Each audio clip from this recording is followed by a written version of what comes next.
Bonjour à tous, aujourd'hui je vais vous présenter le film Uncle Drew, sorti en 2018. La scène d'ouverture nous montre un court documentaire sur le légendaire joueur de basketball Uncle Drew, qui jouait dans le rocker classique. Plusieurs joueurs célèbres comme Steve Nash, Joey Hammond et Dikembe Mutombo parlent de la qualité du joueur qu'était Uncle Drew. Jerry West dit même que l'Uncle Drew méritait d'être le logo de la NBA à sa place. Grâce à son talent, l'Uncle Drew et ses amis d'enfance se sont hissés au sommet du premier rocker classique en 1968.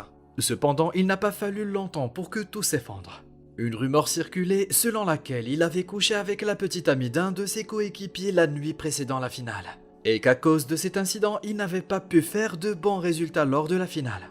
Après le match, l'Uncle Drew a mystérieusement disparu et n'a plus donné signe de vie depuis.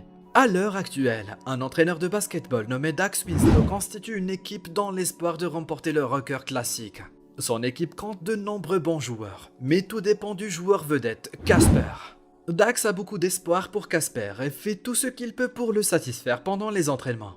Un jour, Mookie, l'ennemi d'enfance de Dax, arrive sur le terrain et se moque de lui parce qu'il pense qu'il va gagner. Il a remporté 7 des 9 championnats de rocker et ne manque pas de la mentionner à Dax chaque fois qu'ils se rencontrent. Dax est confiant pour son équipe cette année, mais Mookie mentionne que depuis qu'il a un historique de victoire dans la compétition, des joueurs vedettes comme Casper gravitent autour de lui. Ce qu'il a dit inquiète Dax, car si les joueurs veulent rejoindre l'équipe de Mookie, il ne peut pas les en empêcher. Après le départ de Mookie, Dax tente de faire venir Casper et lui demande s'il a besoin de quelque chose. Sachant que Dax travaille dans un magasin de chaussures, il demande une nouvelle paire de Jordans hors de prix. Dax tente d'éviter le sujet en affirmant qu'il lui en achètera une dès que les chaussures arriveront au magasin. Cette nuit-là, Dax rêve de son enfance et du fait qu'il n'a été choisi par aucun parent adoptif dans son orphelinat. Comme il se sentait seul, il s'est intéressé au basketball et a fini par devenir un très bon joueur. Jusqu'au collège, il n'a perdu aucun match, mais cela a changé lorsque, lors d'un des matchs, Mookie a bloqué le tir qui lui a coûté une partie. À cause de cet incident, il a perdu le respect de tous et n'a toujours pas réussi à s'en remettre. Il est tellement traumatisé par ce match qu'il y pense et en rêve jour et nuit. Dax vit avec sa petite amie Jess, qui espère qu'un jour il deviendra riche et lui achètera une Tesla. Mais actuellement, elle couvre toutes ses dépenses. Ce jour-là, Casper et ses amis se rendent dans le magasin de chaussures où travaille Dax dans l'espoir qu'il leur achète des chaussures comme promis. Pour les empêcher d'aller avec Mookie, Dax accepte de leur offrir à tous une paire, même si cela lui coûte près de 1000 $.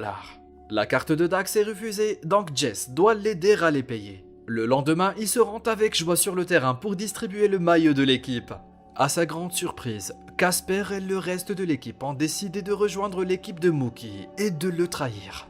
Dax, furieux, demande les chaussures, mais il refuse de les rendre. Le lendemain, une vidéo le montrant en train d'essayer de reprendre les chaussures au joueur devient virale.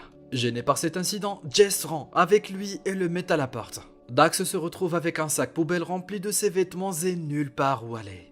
Alors qu'il est sans domicile fixe, il se rend sur plusieurs terrains de basket autour de New York pour tenter de recruter des joueurs talentueux pour son équipe. Mais comme il n'a pas de victoire, personne ne veut jouer pour lui.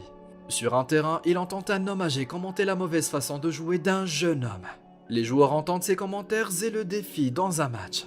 Au début, personne ne croit que le vieil homme peut battre les jeunes joueurs pleins d'énergie. Mais il leur prouve rapidement qu'ils ont tort lorsque l'homme marque plusieurs paniers et apprend au jeune homme ce qu'il faisait mal. Dax est impressionné par l'habilité de l'homme et découvre qu'il s'agit du légendaire joueur Uncle Drew. L'homme est sur le point de partir quand Dax lui demande de rejoindre son équipe. L'Uncle Drew est d'abord sceptique, mais il accepte de faire partie de son équipe s'il peut amener ses garçons avec lui. Il est déterminé à réunir son ancienne équipe pour remporter la compétition. Ensuite, les deux hommes montent dans la camionnette de l'Uncle Drew et partent en voyage en direction de Washington pour retrouver les autres gars. Sur le chemin, ils se chamaillent lorsque l'Uncle Drew choisit de mettre du vieux jazz au lieu du hip-hop. Le matin, il s'arrête devant une église, car l'un des joueurs, nommé Preacher, a changé de carrière pour devenir un prédicateur à l'église. Ils le surprennent en train de baptiser un bébé en le manipulant comme un ballon de basket.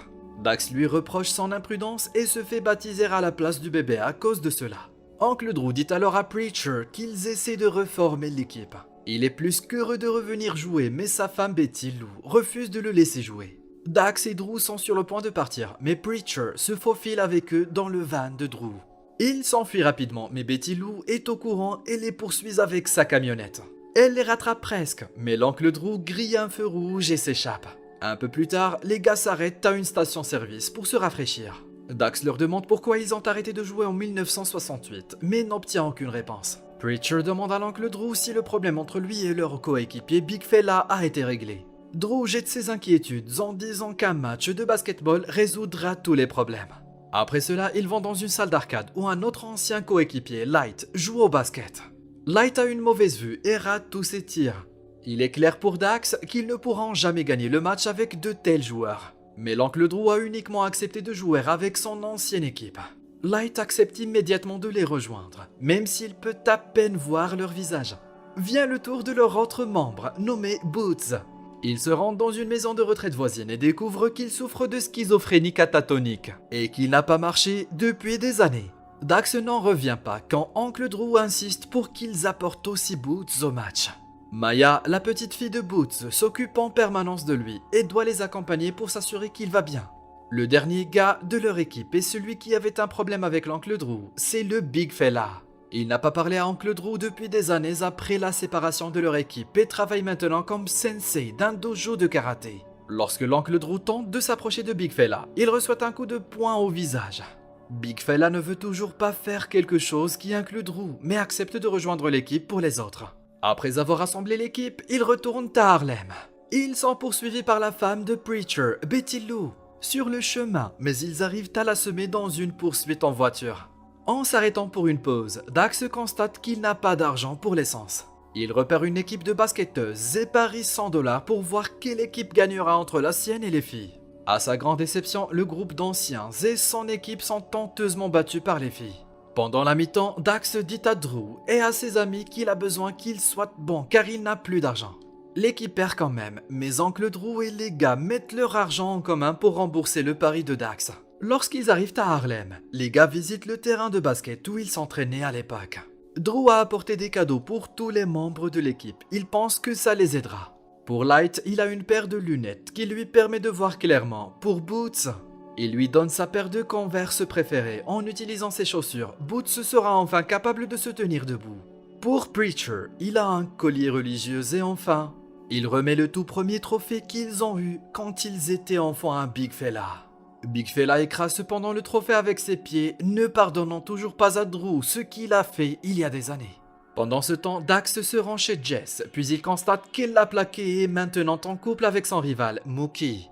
Il revient dans le match, déterminé à leur faire regretter. Lors du premier match du tournoi, il joue très bien pendant les premières minutes, mais à cause du conflit non résolu entre Big Fella et oncle Drew, ils perdent le match.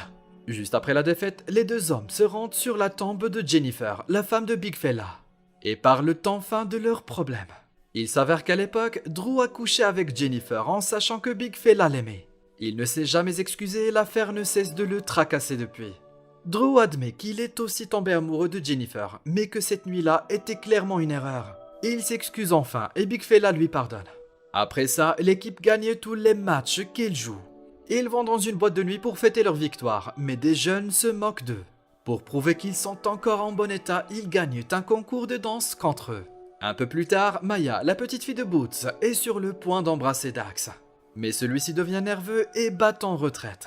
Les plus vieux le regardent reculer et lui disent qu'il doit prendre sa chance une fois de temps en temps. Leur équipe gagne plusieurs matchs et atteint les demi-finales. S'ils gagnent le match, ils devront jouer contre l'équipe de Mookie en finale. Ils se débrouillent bien jusqu'à la première mi-temps, mais tout à coup, Big Fella fait une crise cardiaque. Il l'emmène d'urgence à l'hôpital et découvre qu'il doit se reposer. Maintenant qu'il manque un joueur, la femme de Preacher, Betty Lou, qui les a enfin trouvés, le remplace dans l'équipe. Le jour de la finale, ils affrontent Mookie et son équipe. L'atmosphère est tendue en raison de la rivalité qui existe depuis des années entre Mookie et Dax. Casper se moque de l'oncle Drew, ce qui ne fait que motiver encore plus l'équipe. Au début, ils semblent être surpuissants, mais après quelques minutes, ils comprennent la tactique de leur adversaire. L'équipe joue très bien en marquant paniers après paniers. Quand tout à coup, Light et Casper entrent en collision avec le panier de basket. Light se blesse à la cheville et ne peut continuer à jouer. Dax panique et essaie de réfléchir à ce qu'il devrait faire ensuite, juste au moment où oncle Drew suggère à Dax de venir jouer à sa place. Dax est inquiet et a peur de perdre une fois de plus. Il n'a pas joué depuis qu'il a été battu par Mookie au collège, mais maintenant qu'il n'y a plus d'autre solution, il accepte de jouer. Mookie remplace aussi Casper, ce qui rend la tâche plus difficile à Dax. Pendant ce temps, Maya et Jess ont une petite dispute. Le match recommence et Mookie marque son premier panier en quelques secondes, alors qu'il ne reste que 8 secondes au chronomètre. Dax a l'occasion de marquer le panier de la victoire, mais il a des flashs du dernier match qu'il a joué et demande un temps mort. Après quelques encouragements de l'équipe, Dax reprend le jeu, la motivation à bloc. Il réussit le tir de la victoire en battant Mookie, la foule l'acclame et le félicite. Mookie lui parle avec le respect qu'il ne lui avait jamais accordé auparavant. Quelques instants plus tard, Dax embrasse Maya. L'équipe rend visite à Big Fella à l'hôpital après leur victoire et Dax utilise l'argent du prix pour payer ses factures d'hôpital. Dans la dernière scène, tout le monde regarde le reportage sur ESPN qui qualifie Dax de héros. C'était tout pour cette vidéo, j'espère que vous l'avez aimé. Abonnez-vous pour plus de contenu comme celui-ci et appuyez sur le bouton j'aime pour nous supporter. Laissez également un commentaire si vous voulez qu'on récapitule votre film préféré. À très bientôt